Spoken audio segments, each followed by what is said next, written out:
Welcome to the Thrive in Fashion podcast, where we explore the role of the fashion buyer, the knowledge and skill sets required for success, and the impact of the role in your retail business. In each episode, you will learn about industry best practice and how the buyer's role is evolving in this ever-changing, fast-paced industry. And now, here is your host, a fashion industry expert with over 20 years of experience, Elizabeth McHale. Hello and welcome to another episode of the Thrive in Fashion Buying and Merchandising podcast. I'm your host, Elizabeth McHale, and today's episode was inspired by a series of social media posts, and not because they were shocking or unexpected, but because they were so painfully familiar. It started with a comment raising awareness about a fashion brand in the UK that was not paying its suppliers.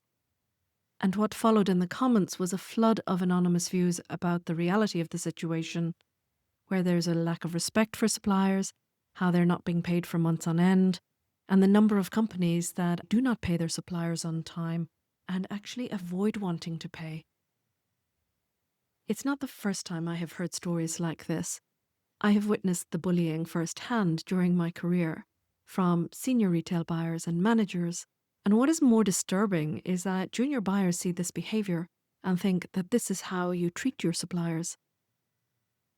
The chairman of a large retail group once told me about a time when he overheard a junior buyer cancelling orders on a supplier who had already purchased the fabric and the production was underway. He had to step in and explain to this young buyer that you cannot do something like that. You cannot do something that will affect the livelihood or effectively put this supplier out of business. As a junior buyer, you perhaps don't understand the impact of your behaviour, your decision-making, or lack of decision-making. That the way you treat your suppliers and the lack of respect that you show towards your suppliers, it's really quite shocking. Behind every one of those comments is a real business with real people and families whose livelihoods are destroyed by what has become normalized toxic behaviour in our industry. So I want to talk about why this is happening and how we can do better. What I've learned about supplier relationships in the fashion industry and why these comments didn't surprise me is that there are many managers and senior and junior buyers in the industry operating with this twisted belief that suppliers should be grateful for our business, no matter how poorly we treat them. There is a culture created where owing hundreds and thousands or millions to the very people who make our products possible is just seen as smart cash flow management. I've sat in meetings where buyers discuss stretching payment terms from 30 to 90 days, not because the company couldn't afford to pay, but because they could get away with it. And I've seen junior buyers speak to suppliers with a level of disrespect that would never be tolerated in any other business relationship. The "who do you think you are and don't you know who I am" attitude, and threatening to take away or destroy their livelihood.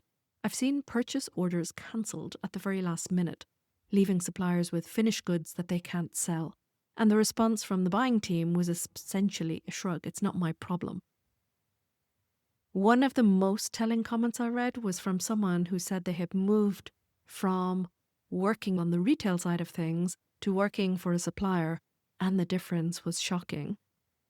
They said that they went from buying and treating their suppliers with respect and like an extension of their team to moving to the supplier side and being spoken to in a very disrespectful manner and expected to jump through hoops continuously with very little appreciation.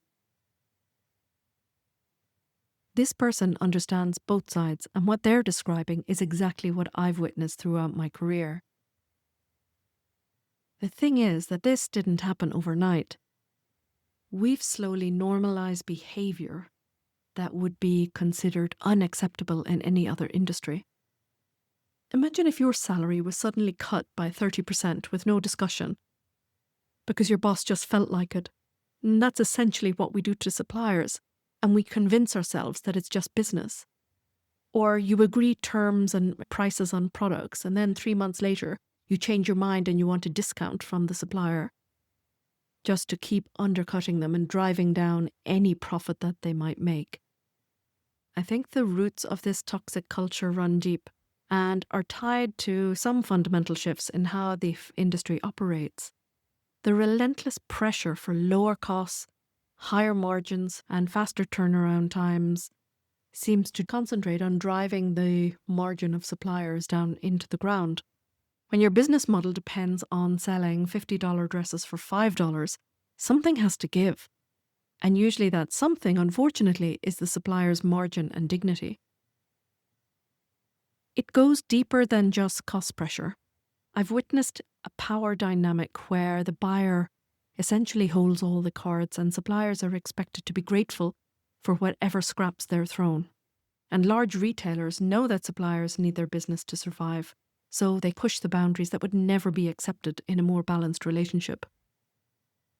I've seen buyers who genuinely believe that being tough on suppliers is part of their job description. They've been taught that negotiation means demanding the impossible, and that showing any consideration for the supplier's business needs is weakness. Junior buyers watch senior buyers operate this way and think that this is how it is supposed to be done. The financial pressure from corporate leadership only makes it worse, and when you're told you need to deliver cost savings, but nobody asks how you're achieving them or how you're expected to achieve them, the temptation to squeeze your suppliers becomes overwhelming. What's really frustrating is that somehow we've convinced ourselves that this behaviour is normal. One comment that really stuck with me was from a supplier who'd been in the industry for 14 years and recently left. Super short lead times and a critical path that is squeezed every day and never-ending discounts describes an environment where suppliers are set up to fail and punished when they do. We squeeze timelines until they're impossible and demand discounts when delays happen, when a lot of time the delay is the responsibility of an inexperienced junior buyer unable to make a decision, and when they do and they're late, they just blame the supplier. We ask for sustainable practices while refusing to pay enough to implement them, and we demand innovation when we treat suppliers like interchangeable vendors. Throughout my career, I've been in rooms where these decisions get made, and I think it's important to understand how this behaviour manifests in real situations.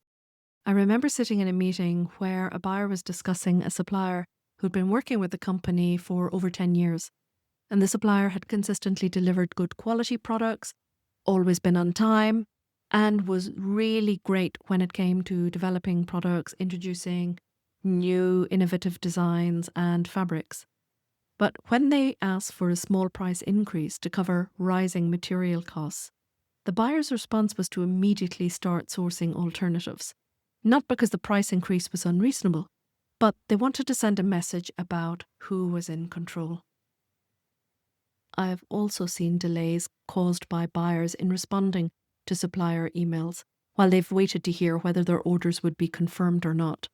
And I've seen purchase orders changed at the last minute with no consideration for the fact the supplier had already brought the materials or started production.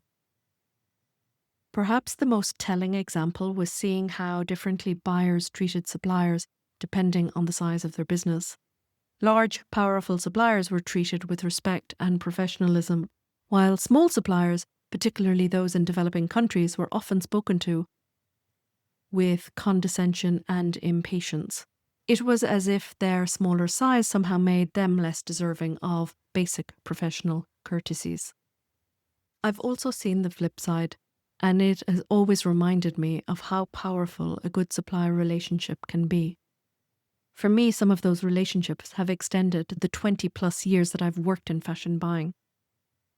The fashion industry is very small, and you never know when either you or supplier or your contact with the supplier may move around and your paths will continually cross.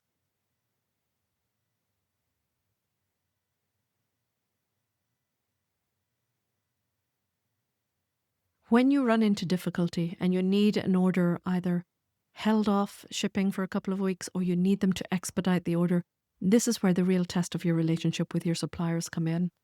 Quality issues can get resolved much more quickly because there's trust and communication with your supplier. And when you have a good relationship with them, They would move mountains to help. What I think many people in our industry don't realize is just how much this toxic behavior costs. When I read through those comments, I saw so many instances describing the same pattern: mistreatment leading to deteriorating relationships, which ultimately hurts everyone involved. One example was where a retailer had placed a repeat order and reduced the cost price without any negotiation or discussion, reasoning that it was a repeat so that they should get a volume discount. And when the supplier questioned it, they were told, "That's what it is, take it or leave it." In this case, the supplier accepted the order but didn't proceed with the production, and waited until the day before it was due and emailed saying the order was cancelled. This is what happens when you push suppliers too far. They start finding ways to push back, and suddenly your reliable supply chain becomes unreliable. Quality starts to suffer when suppliers can't afford proper materials or skilled workers. Innovation stops when suppliers can't invest in new technology. And eventually, good suppliers just stop working with you altogether. And I've seen opportunities lost because suppliers wouldn't share new developments with brands because they didn't trust the buyers they were working with. On the other hand, I've seen how powerful good supplier relationships can be when they're built on mutual respect and genuine partnership. It's how smart businesses actually operate. And the most important thing in these businesses is that it comes from the top. It comes from the leadership and it filters down. Real partnerships start with communication. Instead of sending demanding emails with unrealistic deadlines, the conversations should have more context. For example, explaining how you may be facing challenging cost pressures. You still want to work with the supplier, but you want to have a conversation to find solutions that will work for both sides.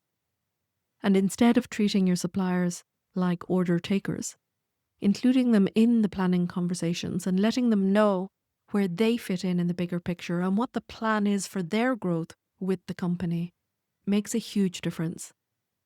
Financial respect goes beyond paying on time. It means having honest conversations about pricing instead of just demanding cuts constantly. It means understanding that suppliers have costs too, and those costs sometimes increase. It means recognizing if you want sustainable practices or fair labour conditions, that you need to pay enough to make them possible. Professional communication should be non-negotiable, but somehow we've lost sight of this in our industry. Suppliers aren't your employees. They're your business partners, running their own companies. And the same courtesy and respect that you'd show to any other professional should also apply to them. That means responding to emails promptly, being clear about your expectations, and treating them with the dignity that you'd expect for yourself. I remember working with one supplier where she was struggling with the samples of the products that we were developing. There was a lot of to and fro, and eventually I picked up the phone to discuss the problem with them, where she openly told me that frankly she thought the product was ugly. This really made me laugh, and I asked her opinion. I said, well, how can we make it less ugly? And just by asking that question completely turned the tables and shows that I value your opinion. You're in this business as much as I am. And it's important to note that they were not afraid to share their opinion because we'd built a relationship where they felt comfortable offering their ideas and their input. The most encouraging thing about reading those social media comments was seeing how many people were speaking up about this behaviour and calling it out. Change is possible, but it requires action from everyone involved in these relationships. If you are a buyer, start by honestly evaluating your own behaviour. Would you want to be spoken to in that way? Are you treating your suppliers like partners or like vendors? When was the last time you asked a supplier how you could improve your working relationship? How could you work better together? Start treating suppliers' emails with the same urgency that you give to internal emails. And when you need to make changes, explain why and ask how you can minimize the impact. When suppliers do good work, acknowledge it. And when they go above and beyond, make sure that your management knows about it. For suppliers, I know that pushing back can feel risky, but they have more power than they think. By documenting everything, every late payment, every last-minute change, every example of unprofessional behaviour, they can set clear terms and stick to them. And it's okay for a supplier to walk away from customers, particularly ones who consistently treat you poorly. I would advocate that suppliers should have relationships with multiple clients so that they're not dependent on any single brand. In the same way, from a retail point of view, you have a good mix of suppliers, so your eggs are not all in one basket. If you're thinking about doing an audit about your relationship with your suppliers, why not look at your own supplier relationships, whether you're a buyer, a designer, or in leadership, and ask yourself honestly, how would I feel if someone treated my business the way I treat suppliers? If that answer makes you uncomfortable, that's good. This is the first step towards change. Ask a supplier what you could do to work better together. For those of you entering the industry, you have the power to create the culture you want to see. Don't accept toxic behaviour as normal or just how things work around here. Question practices that seem unfair and work towards changing them. Build relationships based on respect and partnership from the beginning. And remember, suppliers are not just manufacturers, they're the foundation that makes the industry possible. Without our suppliers, we wouldn't have products to sell in stores. There are many changes needed in the industry. It's long overdue. And the question isn't whether change is needed. It's whether we'll be all part of creating it or part of the problem that gets left behind. That's all for this week. Thanks for listening. Thank you for listening to today's episode. If you enjoyed it, make sure to like, subscribe, follow, and share the show. For more of Elizabeth's industry tips and to learn more about how you can develop your buying skills, visit thriveinfashion.com. There you can find show notes for this episode and every episode. Also, register for the Thrive in Fashion program and sign up for weekly news delivered straight to your inbox. Until next time.